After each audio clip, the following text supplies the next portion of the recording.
Hello everyone, welcome to today's Lunch and Learn. I'm Laura Von Medius, the Audubon Center for Birds of Prey Education Manager. Today's Lunch and Learn is about bird blood.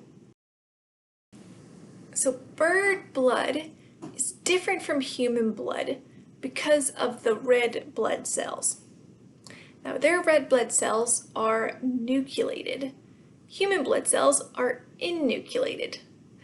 So red blood cells are part of our blood and they specialize in delivering oxygen to the rest of our body. So in birds' blood, their red blood cells has a nucleus inside of it, and you can see that under a microscope.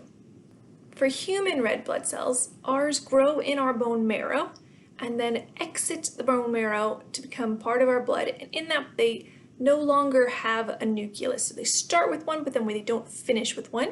And that is thought because it makes them a little bit more flexible and smaller, easier to fit through our small capillaries. The reason birds and humans have different red blood cells is not entirely understood. One reason is thought that nucleated blood cells were the norm, and humans evolved after that to have enucleated blood cells.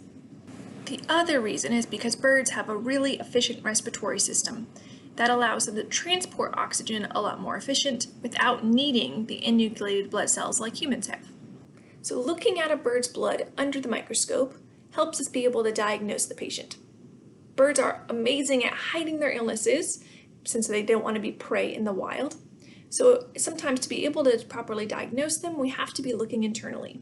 Let's pop over to the Raptor Trauma Clinic and hear more about this from one of our previous interns, Amanda. Hi, I'm Amanda. I'm a volunteer here at the Audubon Center for Birds of Prey. So when we're drawing blood on a bird, we always take blood from a specific vein. It's right above their elbow, so it's kind of like in this area on their wing. You use a needle and you kind of just go parallel with the vein. It's kind of just like a pinch for them, and then we're able to draw a sample of blood. Okay. So when we're making slides, we take this syringe of blood. We put a little drop of it on the glass side right here.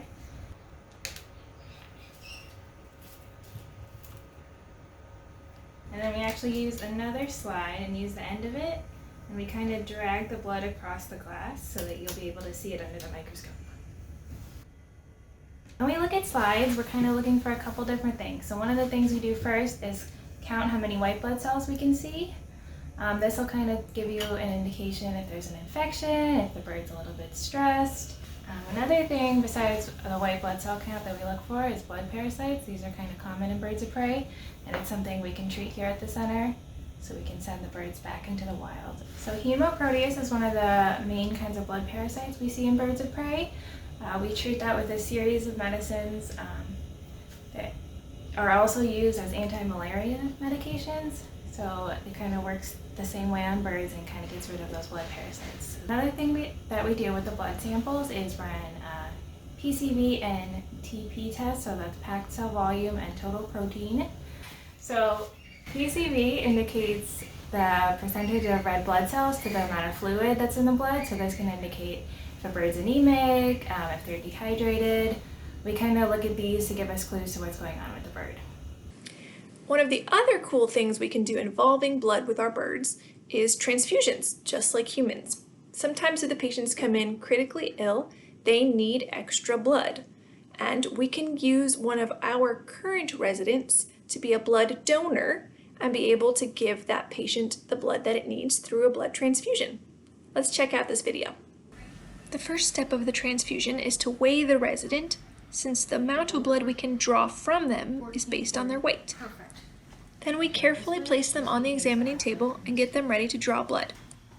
So go ahead and switch hands. Next, we have to work in groups, people, Ready? one to hold the bird, Okay. a vet to guide the needle, Pulling. and one to pull the blood into the tube.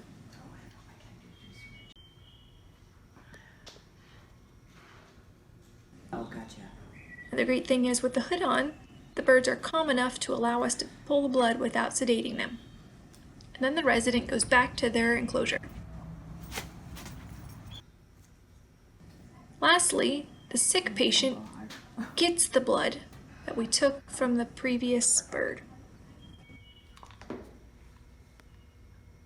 hopefully you learned some interesting things about blood today, and we will see you next Lunch and Learn weekdays at noon.